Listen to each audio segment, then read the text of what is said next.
Uy, hello. Tara, nandito kami ngayon sa Soto Grande Hotel dito sa Baguio. Room tour ko kayo. Come on, pasok kayo. Okay, pagpasok nyo dito guys, I think it's a studio suite. Yung pinaka entry level lang nila. So pagpasok nyo dito, you have this door na aesthetic. Okay? And then, dito yung bathroom. Pero before tayo pumasok sa bathroom, tignan nyo muna to guys.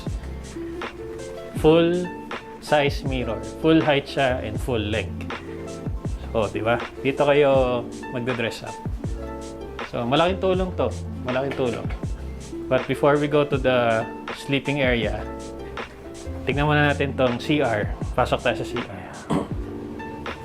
So, meron tayong good na counter dito. I think marble ba to or granite? I think hindi to synthetic stone. Then, yan. May faucet. Meron hair dryer for the girls and for the boys din na nag-hair dry. And syempre may mga palibre sila dyan. Dental kit, soap, lotion, and full size mirror again guys.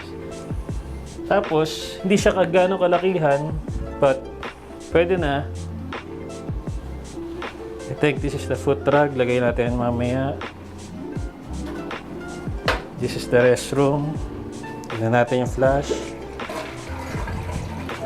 Decent naman yung flash niya. And then may bidet. Okay, may bidet.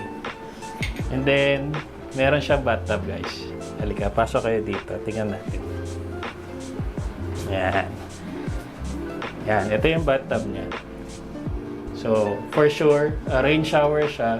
For sure, meron siyang hot and cold, I'm sure. Yan. So, bathtub.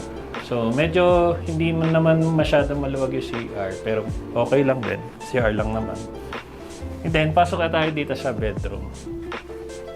Kasi see, dito sa flooring, mukhang laminated planks ito. And then, transition siya sa carpet. Carpeted yung bedroom natin. So, pasok tayo. So, this is it. Ito na yon. Yung bed. Yan, may parang tribal or simple lang. You have the full height cabinet here. Yan. Wardrobe cabinet. May safe. Then, may mga side tables. May phone. Mga switches and outlets. Then, may TV. And then, meron ka work area dito. Pwede ka mag-work dito if you want. And then, di ko lang alam, parang kakaiba to. May display area dito. Tingnan nyo to. Yan. I don't know kung gusto niya maglagay ng kung ano dyan. I don't know bakit may ganyan. May niche siya, di ba? Then, may upuan. Mini pantry o mini bar. Tingnan natin kung ano meron yan. May drawer. May kettle, complimentary water, mini fridge, and then over here yung balcony natin. And meron kasing air condition tong room natin, but we don't know kung gagamitin pa natin mamaya kasi ngayong daytime nga medyo malamig na, so what more mamayang gabi. So I think malamig dito sa Baguio mamaya. So tatry natin mamaya, lalabas tayo dyan mamaya. Okay?